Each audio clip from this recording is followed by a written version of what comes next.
All right, let's dive in. Today, we're going to break down a really powerful concept, the business growth equation.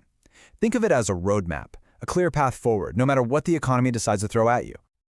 Let's be real. Running a business these days can feel like you're navigating a stormy sea. You've got economic uncertainty, trends that change in a blink, and just fierce competition everywhere. It can make real growth feel, well, almost impossible. But what if there was a proven formula to turn those exact challenges into your biggest opportunities? And that's exactly what we're exploring today. This isn't about just getting bigger for the sake of it. We are talking about a strategic framework for sustainable growth, the kind of growth that builds a truly resilient business, one that can thrive no matter what the economic forecast says.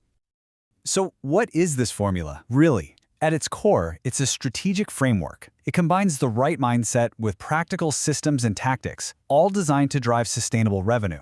But here's the key thing to remember. This is not some rigid, one-size-fits-all solution. It's more like a set of adaptable principles you can tailor to your specific industry. To make this real, the formula breaks down into 4 key components. It all starts with mindset. That's your willingness to embrace smart, calculated risks. From there, you build the machine, the systems that create scalable, repeatable processes. Then you guide that machine with metrics to make sure your growth is actually profitable. And the glue holding it all together, that's leadership, aligning the vision with the strategy to make it all happen. And why should you care so much about this? Well, the money talks. A 2024 PwC survey found that a whopping 78% of investors favor companies that have robust, well-defined growth models. So having a clear, data-driven plan isn't just a nice-to-have for your operations, it's what attracts serious funding and investment. Okay, so we've got the components: mindset, systems, metrics. But how do those actually translate into action? Well, they form the 4 essential pillars of your growth engine. So let's break them down. Pillar number 1 is value optimization. This is the bedrock. It's all about solving your customer's problem better than anybody else. That means you're constantly refining your core offer to keep it sharp. You're enhancing your delivery systems to make the customer experience seamless.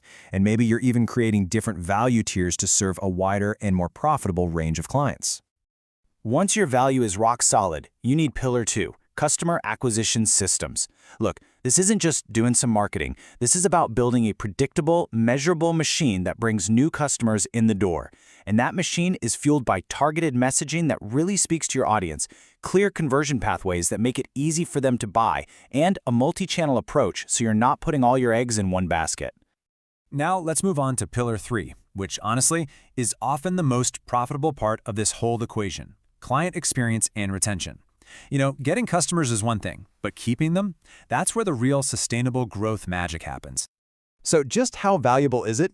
Let's put these 2 things head to head.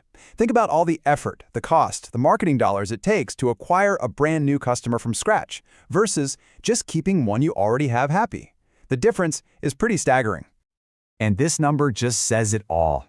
A 2023 study from Bain & Company found it can cost up to 5 times more to attract a new customer than to keep an existing one. I mean, that is an incredible efficiency gain just by focusing on exceeding expectations and building true loyalty.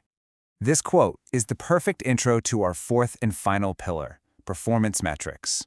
It's so true, right? You simply can't grow what you don't measure. This is the compass that makes sure all your effort is actually taking you in the right direction, towards real profitability. Now check this out, because this is where it gets really interesting. It's all about the compounding effect of consistent, measured growth. Research from McKinsey shows that companies that just manage to grow 1% faster than their competitors each year, well, they achieve 5% higher returns for their shareholders. It's proof that small, consistent, data-driven wins create a massive long-term advantage. So you've got the 4 pillars in place. They're your foundation. But how do you supercharge them? How do you hit the gas pedal? Let's look at a couple of high-impact tactics that act as growth accelerators. 2 really powerful examples are strategic partnerships and recurring revenue models. A smart partnership can give you instant, trusted access to a whole new audience practically overnight.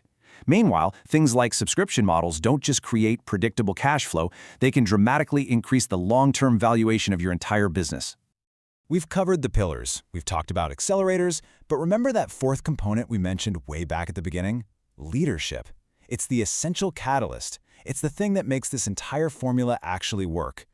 And this right here, This might be the single most important takeaway from this whole thing. Your business grows only as much as you do. The leader's vision, their mindset, their own personal development, that is the ultimate ceiling on a company's potential. So, what does that leadership look like in practice? Well, it boils down to key traits like adaptability, because the market is always going to change and you've got to be ready to pivot. Empathy, to truly understand what your team and your customers need, which is what builds deep loyalty. And decisiveness, having the courage to make the tough calls that keep everyone moving forward with momentum. So there you have it, the blueprint for the business growth equation. You've got the pillars, you have the accelerators, and you understand the crucial role of leadership that fuels it all. The only question left is, which variable are you going to solve first?